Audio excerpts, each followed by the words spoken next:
እኛ እሱ ተዋግቶ ባሸነፈው እጃችን ነው ለበልባል። አምነህ በመስቀሉ የአለቆችና የባለስልጣናትን ማዕረግ ቆርጦ በአደባባይ እያዞረ አሳያቸው። ሰይጣን መሸነፉ አደባባይ ላይ ታውጇል። በሰማይ በምድር ከምድር በታች ኢየሱስ ድል ማድረጉ ታውጆ አልቋል። ጮክ በሉና ኢየሱስ አሸንፏል በሉ።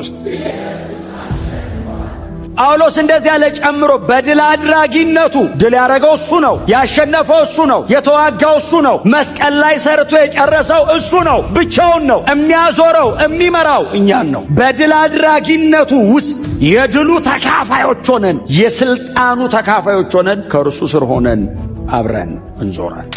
የትም ስንገባ ድል የምናደርገው ከክርስቶስ የተነሳ ነው። ከኢየሱስ ጋር ከሆንክ የትኛውም ኃይል ይሰበራል፣ የትኛውም ጉልበት ይንበረከካል። ኢየሱስ ብቻ ድል አድርጓል።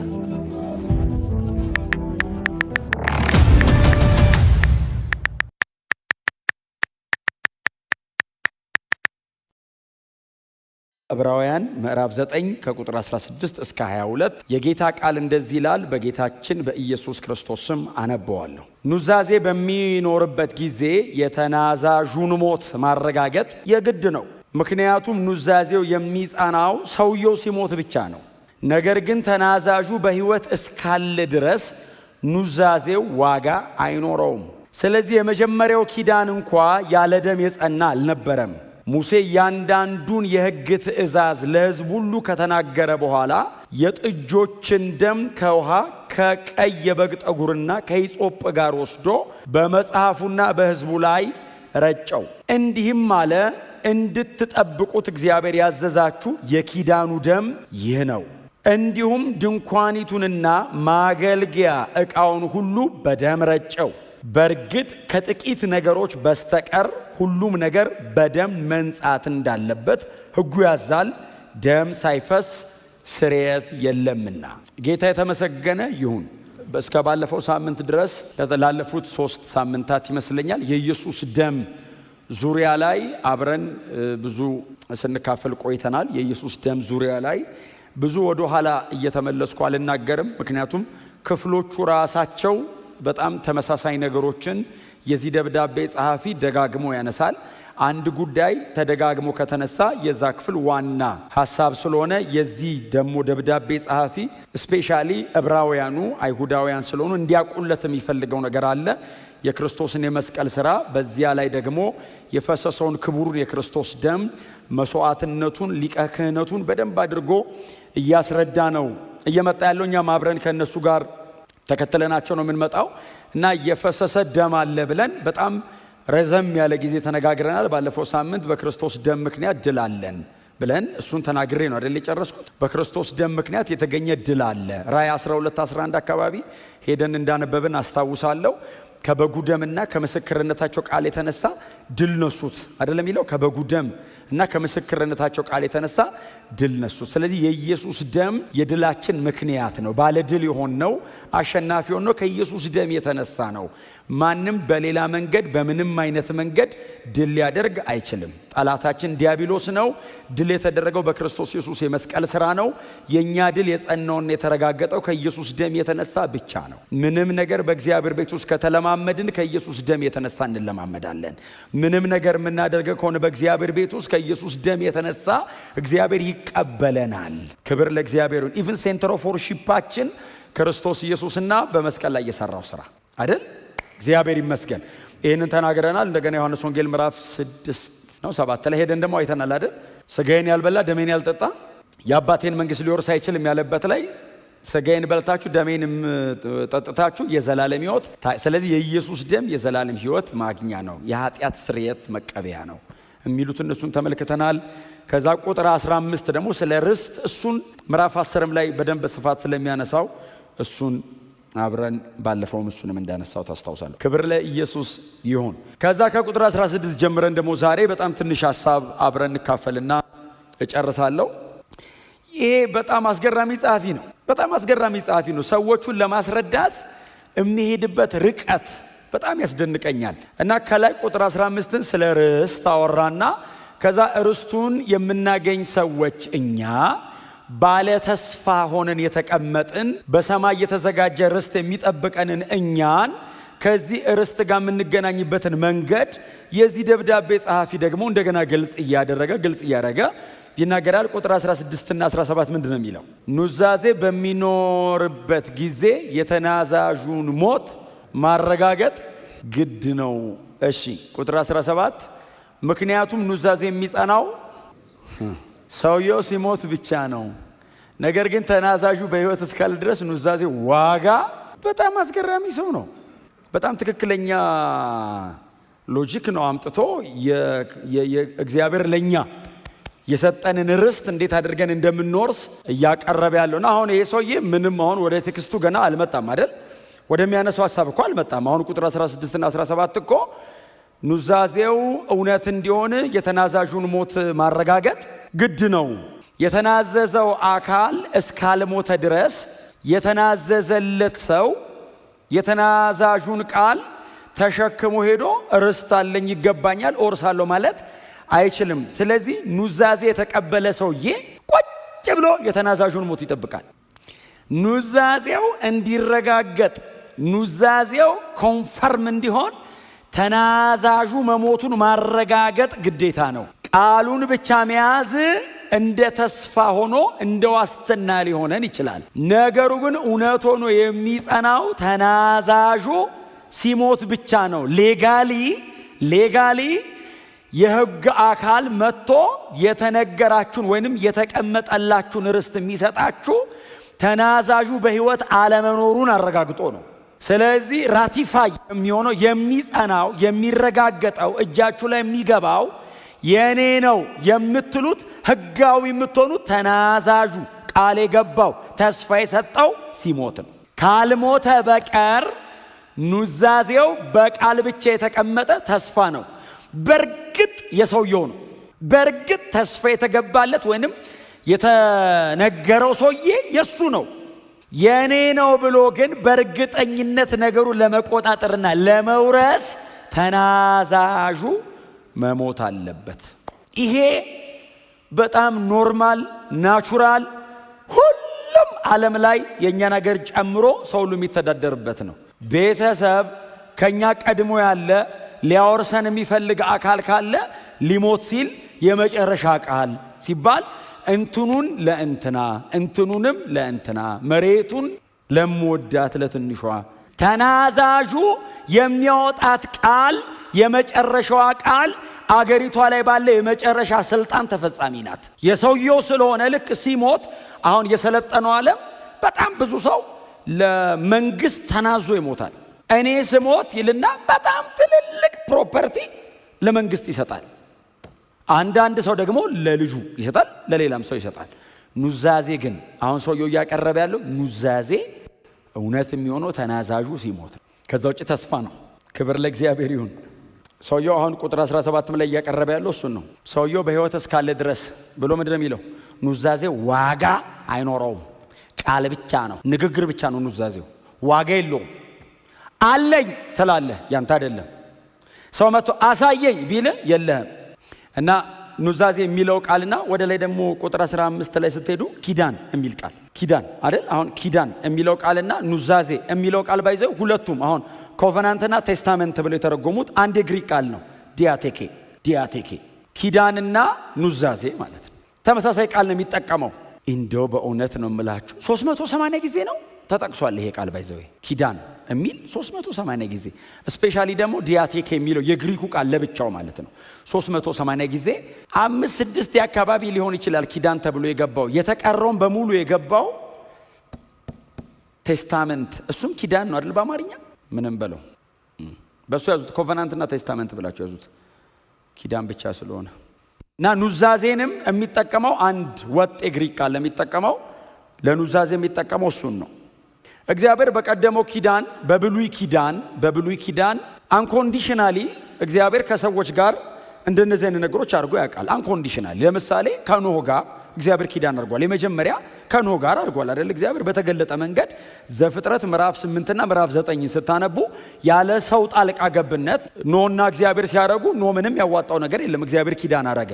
ከዚህ በኋላ ብሎ እግዚአብሔር ይህንን ኪዳን አድርጌያለሁ አለ። ከዛ ደግሞ በጣም ደጋግመን ኪዳንን ስናነሳ የምናነሳው አባታችን አብርሃም ጋር ደግሞ ዘፍጥረት ምዕራፍ 15 ላይ እሱም ጋር ደግሞ ምንም አብርሃም በሌለበት አይደል? ሁሌ እንደምንለው አብርሃም ላይ ከባድ እንቅልፍ ጥሎበት አብርሃም ከተኛ በኋላ እግዚአብሔር ብቻውን ኪዳን አድርጎ ሄደ። አብርሃም ከእንቅልፉ ሲነቃ እኔ ብቻዬን አድርጌ ሄጃለሁ፣ አብርሃም አይዞ አትድከም አለው። ምን ነው እግዚአብሔር ሲለው ለዚህ ኪዳን እኔ የታመንኩ ነኝ አለ። በእምነት ስለሚገኝ ጽድቅ ነው አይደል? አሁን ሁለቱም እየሰበኩ ነው ያሉት። ኖህም እየሰበከ ነው ያለው በእምነት የሚገኝ ጽድቅ ነው። አብርሃምም እየሰበከ ነው ያለው በእምነት የሚገኝ ጽድቅ ነው። ከዛ ዘጸአት ላይ ሲመጣ ግን እግዚአብሔር ኪዳን ሲያደርግ በመካከል የሚሰዋ መስዋዕት ይቀርባል። ከዛ በእነሱ መታዘዝና በእግዚአብሔር ለኪዳን ታማኝ በመሆን መካከል መደረግ ጀመረ። አሁን ዘጸአት ላይ ከእስራኤል ሕዝብ ጋር እግዚአብሔር ሲያደርግ ብቻዬን አረጋለሁ አይደለም ያለው። እናንተም ኑ አለ እግዚአብሔር፣ አብረን እናርገው አለ። እናንተ በዚህ በሕጌ ትሄዳላችሁ። ለኪዳኑ እንደ የተጻፈ ቃል ሆኖ የሚቀርበው መጽሐፉ ነው። ለዛ ነው ሙሴ የኪዳኑን ደም የመስዋዕቱን ደም ያመጣና በመጽሐፉ ላይ ረጨው የሚል ሳነባ አስተውላችኋል። መጽሐፉ ላይ ረጨው የሚለው ሁለቱ ኪዳን የሚገቡ አካላት የሚተዳደሩበት ደንብ ማለት ነው። አሁን እግዚአብሔር ሕጉን እንደዛ አረገው። አሁን ሁለታችንም ለኪዳናችን ታማኝ ለመሆናችን እንደ መተዳደሪያ ይሄው አለ። ስለዚህ ሙሴ በመሰዊያው ላይ፣ በሕዝቡ ላይ፣ በመጽሐፉ ላይ ደሙን ይረጫል። ሁለቱ ግን ቀድሞ የተደረጉት ሁለቱ ግን አንኮንዲሽናል ናቸው። ቀድሞ ሁኔታ የላቸውም። እግዚአብሔር ብቻውን ያደረገው። ሁለቱም አዲስ ኪዳን ላይ መጥተው ሲነገሩ ለምሳሌ ኖህ እዚህ መጽሐፍ ላይ ያለ ባይዘወይ ዕብራውያን ላይ ያለ 11:7 ዕብራውያን ምዕራፍ 11 ቁጥር 7 ብቻ ናት የኖህ፣ ሌላ ቁጥር የለውም ሰውየው። ስለ ብሉይ ኪዳን ያን ሁሉ ሲያወራ ይሄ ሰውዬ ለኖህ አንድ ቁጥር ነው የሰጠው። አንድ ቁጥር ኖህ በእምነቱ ነው የሚለው። በቃ መርከብ ሰራ አለና ዓለምንም በዚህ ኮነነ በእምነቱ።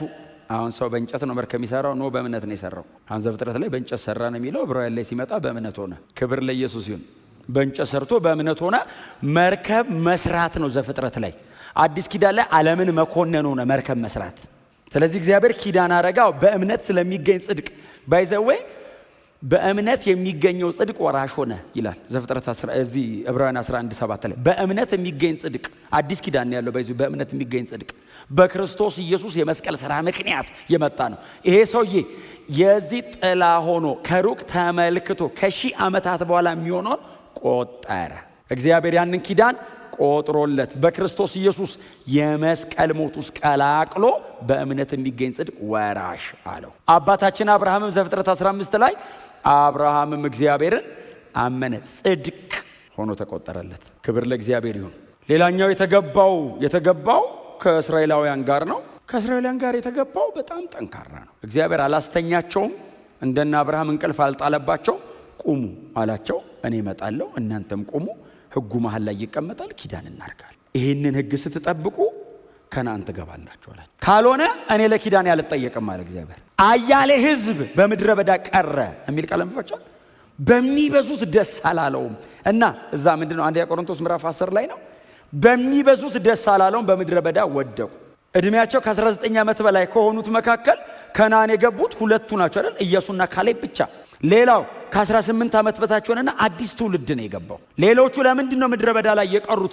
እግዚአብሔር ኪዳን ሲያደርግ ኑ ብሎ ጠርቶ አቁሞ እሱም መጣ። ሕጌን ጠብቁ፣ እኔ ላልኳችሁ ነገር በሙሉ ታማኝ ነኝ፣ አደርገዋለሁ አለ። አሁን የዚህ ደብዳቤ ጸሐፊ እሱን ነው ወደ ኋላ እንዲያስታውሱ የሚያደርጋቸው። አዲስ ኪዳንም ላይ እግዚአብሔር ለዚህ ሕዝብ አወርሳለሁ ያለው ርስት አለ፣ አስገባችኋለሁ ብሎን ነበር። ይሄንን እግዚአብሔር ተስፋ የገባውን ርስት ሊያስወርሰን እንደ ኑዛዜ ቃል ሰጠን።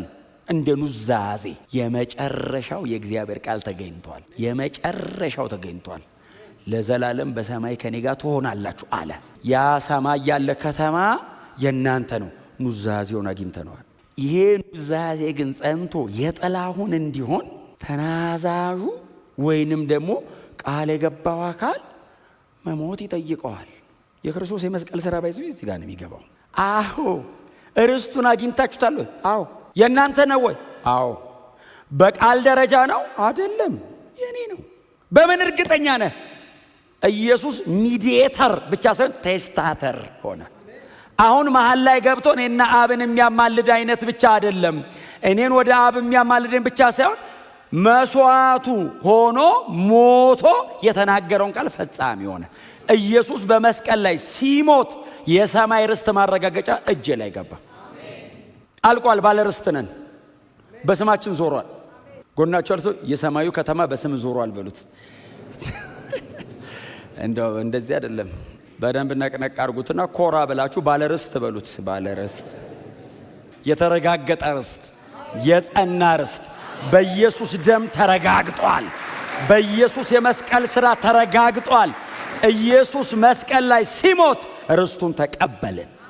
ባይዘዌ መሬት ላይ ሲመጣ ታምራት ሲያደርግ ዝም ብሎ ሲመላለስ ሲወጣ ሲገባ አይደለም፣ ሲሞት ነው የተረጋገጠው። ሞቱ መረጋገጥ ነበረበት። ኢየሱስ መስቀል ላይ ሞተ፣ ርስታችንን ተቀበለ። የዚህ ደብዳቤ ጸሐፊ እያቀረበ ያለው እችን ነው እያቀረበ ያለው። ቁጥር 16 እና 17 ወደ ቁጥር 15 ነው አይደል የሚገፋው? ወደ 9 ነው የሚገፋው። ቁጥር 16 እና 17 ተናዛዡ ካልሞተ በቀር ይላቸዋል። እሺ ኑዛዜው አይጸናም። ከዛ ይቀጥላል። ተናዛዡ በሕይወት ካለ ኑዛዜው ምንም አይጠቅምም። ታዲያ ተናዛዡ ሞቷል እንዴ? ኦፍ ኮርስ ሰማይ ከተማ አለ፣ ርስት አለ ብሎ ማን ነገረን? ጌታ ኢየሱስ። እሄዳለሁ አይደል ያለው? ዮሐንስ 14ን አንብቦ እናንተ ዮሐንስ 14ን አንብቦ መሄዴ ነው አለ። በጣም ነው የምወደው። ብዙ ጊዜ ለአዳዲስ ሰው ነው ይህን የምንሰብከው። ለእኛ ነው ባይዞ የተባለው። 3 ዓመት ተኩል ተምረው ቁጭ ብለው ለተማሩ ትምህርት ለጨረሱ ዲግሪ ለጫኑ ግራጁዌሽን ዴይ ላይ ነው ባይዘው። የግራጁዌሽን ዴይ ኢየሱስ የሰበከው ስብከት ነው። መሄዴ ነው አለ። ጨረሷ። አሁንም ማስተምረው ነበረኛው ጨረስኩ። ተማራችሁ? ምሩቃን ሰብስቦ አሁን ልሄድ ነው ሲል አይዟችሁ አትፍሩ ብሎ ነው የጀመረው። እንደውም አይዟችሁ አትፍሩ፣ እሄዳለሁ፣ አባት እንደሌላቸው ልጆች አልተዋችሁም፣ ከዛ ደግሞ እመጣለሁ፣ ከዛ ደግሞ ወስዳቸዋለሁ፣ እኔ ባለሁበት በዛ ከኔ ጋር ትሆናላችሁ ብሎ በጣም ትልቅ ነገር ዝም ብሎ አወራ። ብዙ ጥያቄ ውስጡ ያለው ነገር ዝም ብሎ እኮ እንደ ቀልድ እንግዲህ እሄዳለሁ ራሱ ክብደቱ። አሁን እኛ እኮ ባይዞ ሄዶ በመንፈስ ቅዱስ አማካኝነት ድጋሚ ውስጣችን ገብቶ እኮ ነው እንደዚህ በሰላም እንኖረው። አንተ 3 ዓመት ተኩል አብረው ኖረው መሄዴ ነው አለ። ስንት ነገር አስትቷቸው የኃጢአት ምናምኑን መቶ መረብ አሰቅሎ ገቢ ማግኛቸውን አሰቅሎ ክላይንቶቻቸውን በሙሉ ስራ ትቷል ባከሱ ዝም ብሎ ጌታን እያለ አስብሎ ከዛ ሊሄድ ነው ሲል ባለፈው ሳምንት ያልኳችሁ ነው። ከአንተ ወደ ማን ጴጥሮስ ብቻውን ይሄዳሉ አይልም እንዴ? እንሄዳለን። እነዚህ ይሳል ዞሮ ምን ይሻለን እንዴ? ሚስቶቻቸውም አይቀበሏቸውም። የሆነ ታሪክ ይሰራል ብለው ነው የተከተሉት። ኦፍ ኮርስ ዩኒቨርሳሊ ነው ታሪክ የሚሰራው። ዝም ብሎ በግል እንዳይመስል። ሰማይና ምድር ነው እንደሚያጨባብጠው። ሰማይን መሬት ነው ጎትቶ ያመጣው። መሬት ያለ ነው ሰማይ እየቀላቀለን ሊሆን አይችልም። ማንም በምንም ሊያደርገው አይችልም። ሰርታ አታመጣውም። ኢየሱስ በነፃ የሰራው ከዛ ሄደ አለ። አሁን መንፈስ ቅዱስ ስትሞላ ምን ትሆናለህ መሰለህ?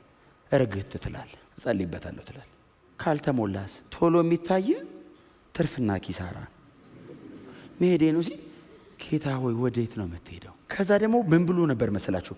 እሄዳለሁ አለ። ህዝብ ፊት እሄዳለሁ አለ።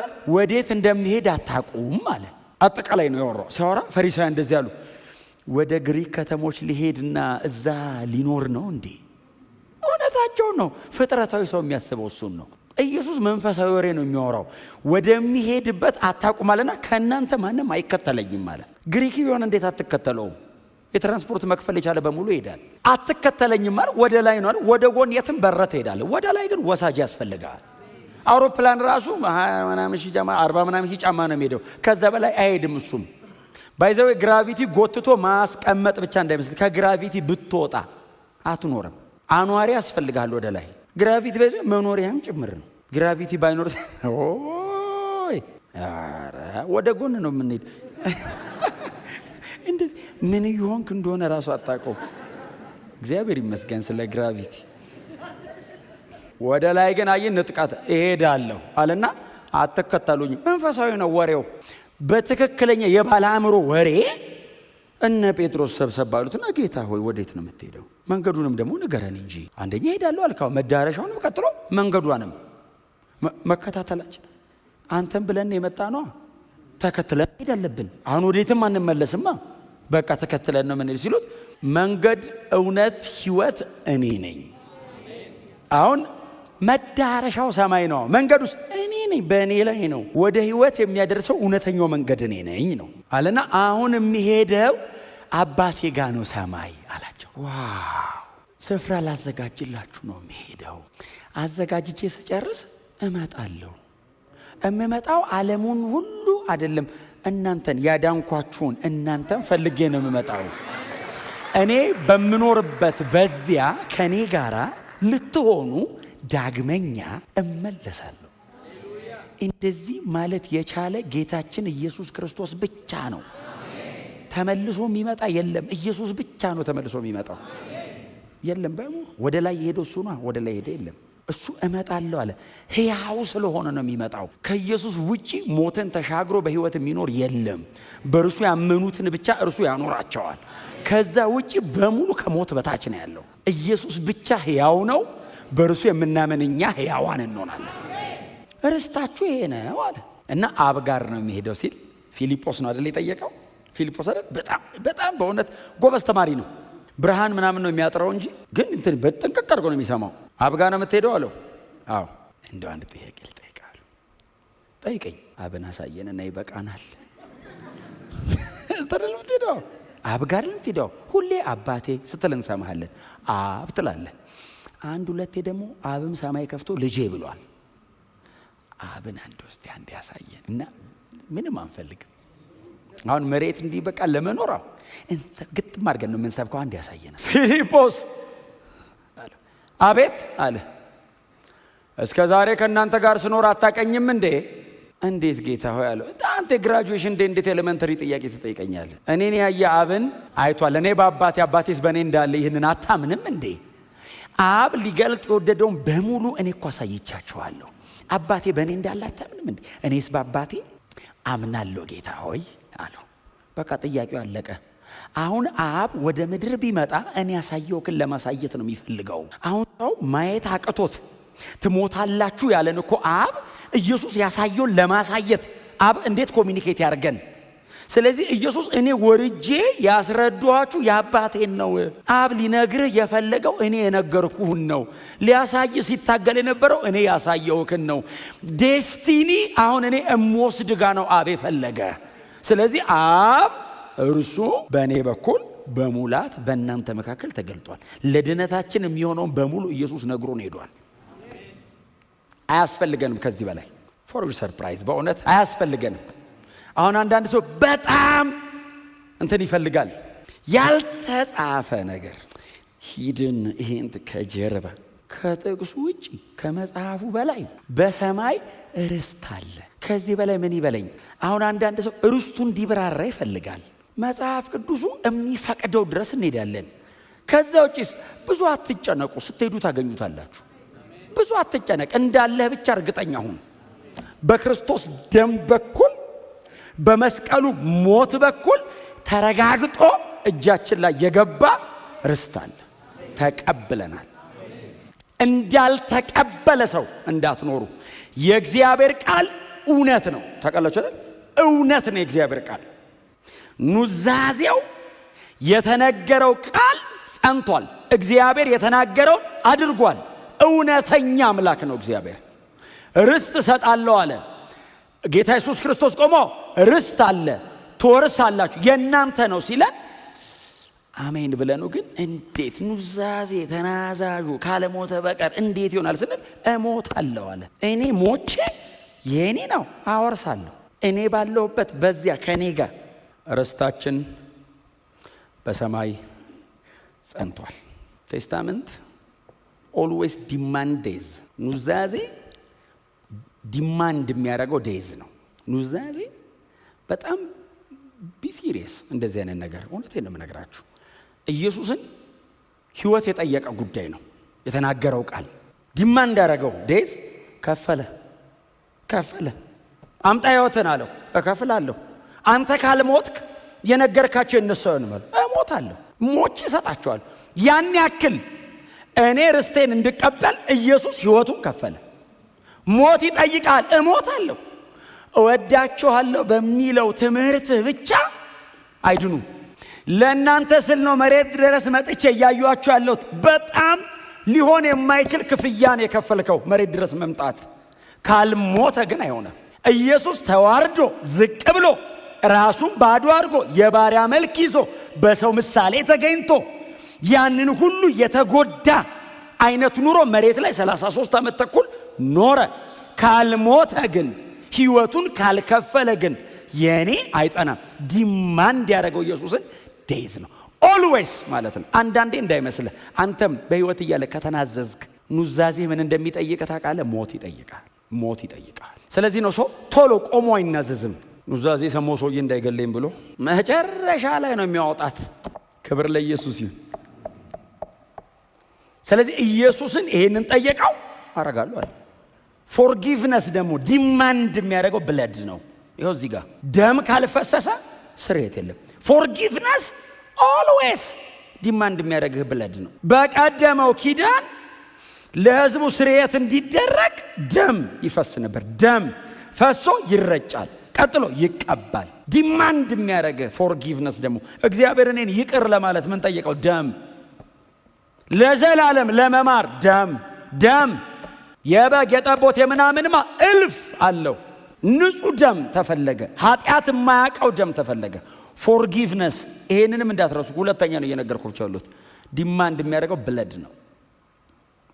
መጽሐፍ ቅዱሳችን ከመጀመሪያው መጽሐፍ ጀምራችሁ ብታነቡ አዲሱ ኪዳን እስከተደረገበት አዲስ ኪዳን የተደረገው መስቀል ላይ እንደሆነ ታውቃላችሁ። አዲስ ኪዳን የተደረገው ኢየሱስ መስቀል ላይ ደሙን ሲያፈስ ነው። የኃጢአት ስርየት የተገኘው ኢየሱስ መስቀል ላይ ደሙን ሲያፈስ ነው። ኪዳን ግዴታ፣ ይቅርታ ግዴታ ደም ይጠይቃል። ስለዚህ እግዚአብሔር ልጁን ላከ። በጣም አስደናቂ ነው። ለፎርጊቭነስ ግን ዲማንድ ያደረገው ብለድ። ሁለተኛው እሱ። ሶስተኛው ጀጅመንት። ሁል ጊዜ ዲማንድ የሚያደርገው ሰብስቲቲዩት፣ የሚተካ ሁሌ ፍርድ ካለ ነፃ እንድትወጣ ተክቶ ፍርድን የሚቀበል ያስፈልጋል። ይኸው መስዋዕት የሚቀርበው ለምንድን ነው? ደም የሚፈሰው ለምንድን ነው? እንስሳትን ለምንድን ነው አምጥተው መስዋዕት አድርገው ደማቸውን የሚያፈሱት? በዛ ኃጢአተኛ ምትክ ነው። ጀጅመንት ዲማንድ የሚያደርገው ሰብስቲቲዩት ነው። የሚተካ መሃል ላይ የሚገባ ይጠይቃል። ካልሆነ አንተን ይበላል። ፍርዱ አንተን ያገኛል። አንተን እንዳያገኝ ተክቶ የሚገባ ይፈልጋል። ስለዚህ ኢየሱስ እነዚህን ሶስቱንም ሆኗቸዋል። ለፎርጊቭነስ ደም አፍስሷል። ለእኔ ፍርድ ሰብስቲቲዩት አርጎኝ ገብቷል። ቴስታመንቱን ለማጽናት ጌታ ኢየሱስ ክርስቶስ የሚጠይቀውን ነገር በሙሉ ከፍሎታል። ክብር ለኢየሱስ ይሁን። አዲስ ኪዳን ይሄ ነው። ርስት አለን በሰማይ የሚጠብቀን ታላቅ የከበረ ርስት አለ። እንደዚህ ህዝብ አይነት ህዝብ በምድር ላይ የለም። በጣም ተስፋ አድርጋችሁ የምትጠብቁት ነገር ምንድን ነው? እናንተ እንደው በእውነት ብዬ ልጠይቃችሁ፣ ቆም ብላችሁ እንድታስቡ፣ ወደ ቤታችሁ ስትሄዱም እንድታስቡ፣ በጣም ጓጉታችሁ የምትጠብቁት ነገር ምንድን ነው? ህይወት ልትከፍሉለት የሚገባ ነገር አይደለም። በጣም ህይወታችሁን ልትከፍሉለት አይገባም። ስትደርስበት ሉዝ አድርጌያለሁ ትላለህ። በጣም ጓጉተን ልንጠብቀው የሚገባ ርስታችን በሰማይ አለ። ምድረ በዳው ባይዘዌ ምድረ በዳው የእስራኤል ምድረ በዳ የሄደችበት የዚህ የሲናው ምድረ በዳ እግዚአብሔር እስራኤልን ሲመራት ባይዘዌ ምድረ በዳ እንዳልሆነ ታውቃለህ። ቀን የደመና አምድ ይመጣል፣ ጥላ ቀስቀስ፣ ሌሊት የእሳት አምድ ይመጣል። ብርሃን ብቻ እንዳይመስል ሙቀት። በረሃ ቀን በጣም ይሞቃል፣ ሌሊት ደግሞ ብርድ አለው። ስለዚህ ሁለቱን ባላንስ ነው ባይዘው የሚያደርገው። ሀሩሩን እየከለለ ብቻ እኮ አይደለም፣ እያቀዘቀዘ ነው። ደግሞ እንዳይጨልምባቸው እያደረገ ብቻ አይደለም፣ ሙቀት እየሰጠ ነው። ጫማቸው ከእግራቸው ጋር ያድጋል፣ ልብሳቸው ይጨምራል አብሯቸው። ምግብ የመላእክ ምግብ በሉ አለ ጳውሎስ። ምድረ በዳውን ኤደን አረገው የሚለው እኮ ለዛ ነው። በረሃውን ገነት አረከው እኮ ይላል። ምድረ በዳ ነው ኤደን፣ በረሃ ነው ገነት። ማን ያረገው? እግዚአብሔር። ቃልህን ላክ እና ምድረ በዳ ሲና በታሪኩ እንደዛ ሆኖ አያውቅም። ውሃ ጠማን ሲሉ እግዚአብሔር ባይዘወይ ውሃ አውጪ አይደለም የሚልከው፣ አለት አፕሮች ያደርጋል እግዚአብሔር። ለምን መሰለ የሚያደርገው? እኔ እግዚአብሔር መሪ ነኝ እኮ እያለ አሁን ኑር ነው የሚልህ። ኧረ አያስፈልግም የትም አንሄድም። እግዚአብሔር ግን አይ ዴስቲኒው እሱ አይደለም አላቸው። ከነዓን አለ ያዘጋጀሁት። ይሄስ አመራር ነው። እግዚአብሔርን አንፈልግም ንጉሥ ሾመን እንመል። እስራኤል በጣም እኮ እልህ በቃኛ። ይሄ ሙሴ የሚሉ ሰው የት እንደገባ አናቅም። የሚያመልከው ምን የሚለው አናቅም። በቃ ጣዖት ስራልንና ተመልሰን ዞረን እንሂድ። አረ ምንም አትሰሩ። ግብጽ እባክህ ዱባው እንዴት ያለ ዱባ ይባላል። አሁን ለምን መሰለ እሱን የወደዱት? የሮያል ምግብ አያውቁም። እርሻ ስለሆነ የሚያሰሯቸው። አይ ዱባው ጋር ነው ያለው ሰውየው፣ ከመሬት ነው የሚነቅለው ሽንኩርት ጋር። የሮያል ምግብ አያውቅም። የሮያል ምግብ የሚያውቀው ሙሴ ነው። አማርኛ የለም። የሮያሉን ቢያውቁ ምን ሊሆኑ ነው? አያወጡም። ጀመረ አያወጡም። መሯቸው ነው ባይዞ የወጡት። አያወጡም። እንዴ መከራ እኮ እግዚአብሔር አስባላቸው። ምቾት እባክህ ግብጽ እንመለስ። ለዛ እኮ ነው እግዚአብሔር አንዳንዴ ባይዞ ወሰድ መለስ የሚያደርገን። በጣም ሲመቸን የሆነማ እናቆሶ እያለኝ ውስጥ በቂላል ባይዘው አንተ ራሱ ትተዋወቃለህ እንደ አዲስ። ተውት ነው ያለከው ሰውዬ ቃሉ ይቀየራል። ስድብ ይሏል። ምቾት በእንትንስ በዚህ በመከራስ ሽሪንክ ካርጎ ሰውየው ውስጥ ሆኖ ሲጸልይኝ ነው አብሮ አሜን ጌታ ሆይ ጎብኘኝ ሲል የመቻቻል ያኛው ታውቃለህ። ለዛ ነው ጳውሎስ ግደሉት። ኦልዌስ ጳውሎስ ሪንግ ውስጥ አስገብቼ እገጥማለሁ የሚለው ሰይጣንን አይደለም ስጋዬን። ለምን እድል የሚጠብቅ ነው። እድል ጠብቆ እንቅ ያደርጋል እና ሁሌ ያማታል። ምድረ በዳው ይኸውልህ አንዳንዴ አመራሩ የእግዚአብሔር አመራር በቃ እግዚአብሔር ኤክሰስ ነው።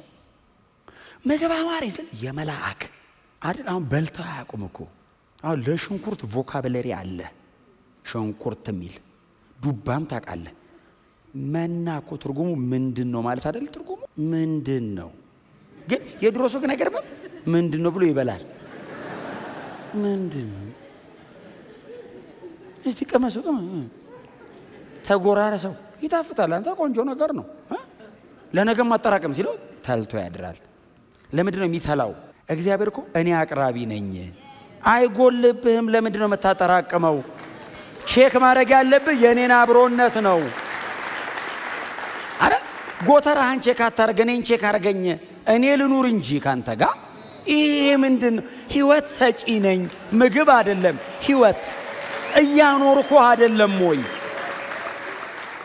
አይ የፈርዖን ሜንታሊቲ ስላላቸው ነገ ቢያስረበኝስ ይላሉ እግዚአብሔርን። ፈርዖን ነው የሚያስርበህ። እዛ ዓለም እያለ ሲያሰቃየው ስለኖረ እዚህም ሲመጣ አረ ሰብሰብ ባርክ አይታወቅም። አንተ እግዚአብሔር ቢቀየርስ ይልሃል። እንኳን እግዚአብሔር እኮ ሰው ጥሩ ሰው እኮ አይቀየር። ክብር ለኢየሱስ ይሁን። እግዚአብሔር ግን አይ እዛ ጋር አይደለም ርስት አለ ነው። አሁን አይ እንዲህ ሲመራ ሲያወጣን ሲያስገባን ሲመግበን ተአምር ሲያረግልን እግዚአብሔር በሚያረገው ነገር ሰማይ እንዳትረሱ። አሁን ብዙ ሰው ሲመጣ ተሰብኮ ሲመጣ አገሬ ሰማይ ነው ብሎ ይመጣና ሲቆይ ለ500 ካሬ ነው ጸሎቱ። እግዚአብሔር ሆይ የሰማይ ርዕስ ይጠፋል። ሌላ ነገር ይዟል። ኖ የመጣንበት የሰማነው ወንጌል ልክ ነው። እሱ ላይ እንብሰል፣ እሱ ላይ እንኑር። ይሁት የዚህ ደብዳቤ ሴንተር እንግዲህ ዕብራውያንን እኛ 1 ዓመት ከምናምን ያጠና ነው። ይሄን ሁሉ ጊዜ ግን ይሁት ሰውየው ምን እየነዘነዘ እንደሆነ ምንድን ንዝንዝ ጭቅጭቅ የሚያረጋቸው ሰዎቹ ልባቸውን ውት የሚያረገው ኢየሱስ ጋር የመስቀል ስራው ጋር መስዋዕቱ ላይ ደሙ ላይ የተሰራው ስራ ላይ ፎከስ እንዳይነቅሉ ጴጥሮስ እንደዚህ አላቸው። ሁለተኛ ጴጥሮስ ላይ ከዚህ ድንኳኔ ሊሄድ እንደሆነ ጌታ አመለከተኝ አለ። መሄዴ ነው አለ። በጣም እንዴት አይነት የተባረከ አገልጋይ ነው። ሲኖር ያውቃል፣ ሊሄድ ሲል ደግሞ ያውቃል። ሊሄድ ነው አለና ሳልሄድ በፊት ደጋግሜ እነዚህን ጉዳዮች እነግራችኋለሁ አለ። ምንድነው የምትነግረን? ስለ መምጣቱ፣ ስለ መገለጡ፣ ስለ ዳግም ምጽአት እኮ ነው። ደጋግሜ ነው የምነግራችሁ። ለምንድን ነው ወትወት የምታደርገን ሌላ ርዕስ የለም ወይ ሲሉት እንደዚህ አለ። እኔ ከሄድኩ በኋላ እንዳትረሱት። ደግሜ የምነግራችሁ እኔ ከሄድኩ በኋላ ሌላ ነገር ደግሞ ታከታችሁ እንዳትይዙ፣ እዚህ ላይ ስቲክ እንድታረጉ ባገኟችሁ ቁጥር በህይወት ሳለሁ እማንጸጸትበት ነገር ቢኖር ይሄ ነው። አትጸጸቱም። ባይዘወይ በእውነት ነው የምነግራችሁ። አንዳንዴ ኢማቹሪቲ ልጅነት፣ ብዙ ነገር ያምር የለ ልጅነት። ልጅ አሁን እኮ በጣም ትንሽ ነገር ሰጥተው ጌም ሰጥተው በጣም ከነገርከው ትልቅ ነገር እሺ በቃ ችግር የለም በቃ ጌም ውስጠኝ ይላል። ልጅ ስትሆን ነው እንደዚህ። ትልቅ ሰው ጌምን ካብትለው በማላይ ነው የምትጫወተው ነው የሚል ጌም እኔ ነው እንዴ ጌም? ለምን የመታገስ አቅም አለው ነገሩ እስኪደረግ። ልጅ የመታገስ አቅም የለውም፣ ማቆያ ነው የሚያባብለው። ትልቁስ አራጣ ይሄን ሁሉ መጣው አይደል እንዴ ይላል። የቀረኝ ትንሽ ነው፣ በሆነው ጊዜ ይሁን እኔ ባልደርስበት ልጄ ይቀበላል ብሎ ይጠብቃል። ትልልቅ ሰው አይታችኋል? የሚያወርሰው ነገር ብዛት። አንዳንድ ቤተሰብ እሱስ እንድንክስ አድርገው እሱ ሳይኖር ብዙ ነገር አስተካክሎ። ለምን ማቹር ስታረግ የመታገስ አቅም ትልቅ ነው፣ መጠበቅ ትችላለህ። ዋጋ የምትሰጠው ለትልቅ ነገር ነው። በየመንገዱ የሚያባብል ነገር አትጠብቅም። እግዚአብሔርም እየመጣ በየመንገዱ እንትን አረግልሃለሁ፣ አይዞ እንትንም እሰጥሃለሁ፣ እንትንም ሲሆንልህ አያረግም ነው እንዴ? ያረጋል። ምንድነው ታዲያ ልዩነቱ? እንብሰል ነው። ስትበስል አያረግም? ያረጋል። ማረጉ መች ይቀራል? የፈለገ ብትበስል አንተ ነህ ማኔጅመንትህን የምታስተካክለው እንጂ ለእግዚአብሔር ሁሌ ልጅ ነህ፣ ሁሌ ልጅ ነህ። አሁን እግዚአብሔር መቼም አድገህ አይቶ አይልም። የዘላለም አምላክ ፊት 120 ዓመት ምንድነች? ነጥብ አይደለም። ባይዘው በ120 ዓመት ስትሞታውን ኖሮ መጣ ነው እንደሚልህ እንደፈጠርኩት አለ። አንዴ 900 የኖረ እኮ አለ። እኛ በሰባ ሄደናውን እንደ ብርቅ እድሜ ጠግበው እግዚአብሔር ጋር ሁሌ ልጅ ነን። ግን እኛ ማቹር እናርግ፣ እንደግ። ትንንሽ ነገር አያጓጓችሁ።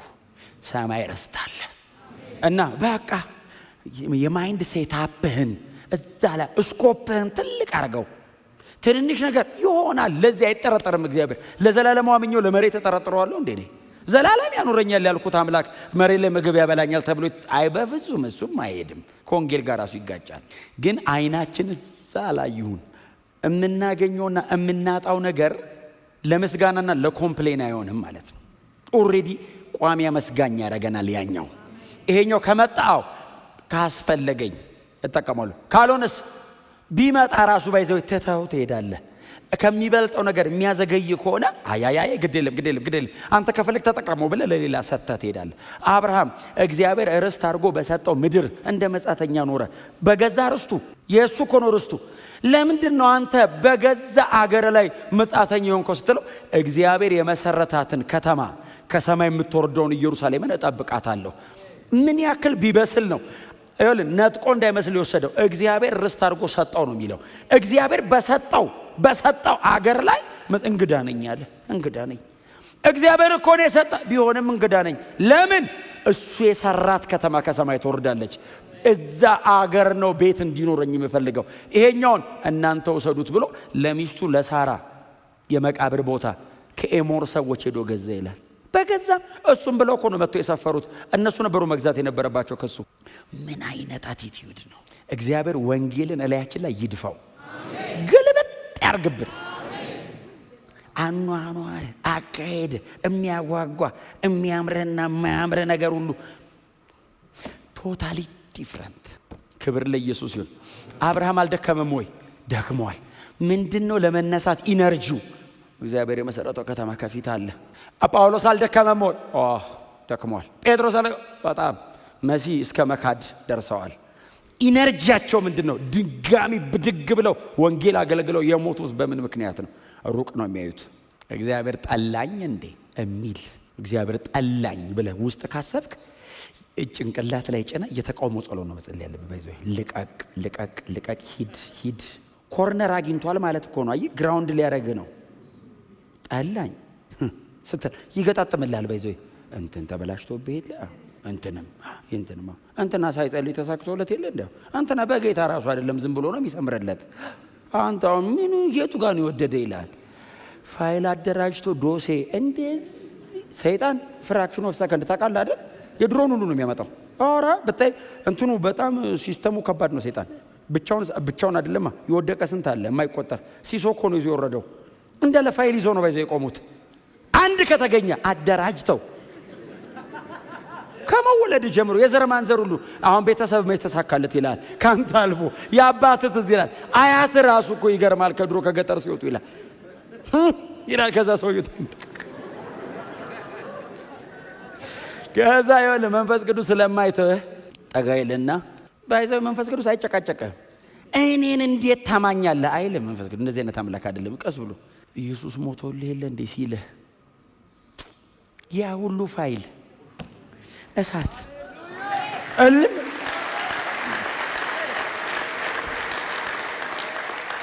አንተም ተነስተህ ቆመ ያን ሁሉ ያልክ ሰውዬ ቅድም የዘመርነውን ከኔ ጋር ነህ እርግጠኛ ነኝ ይልህ። ኢየሱስ ጌታ ነው። ጮክ በሉና እስቲ ርስት በሰማይ አለኝ በሉ እስቲ። ድገሙና በኢየሱስ ሞት ተቀብየዋለሁ በሉ እስቲ።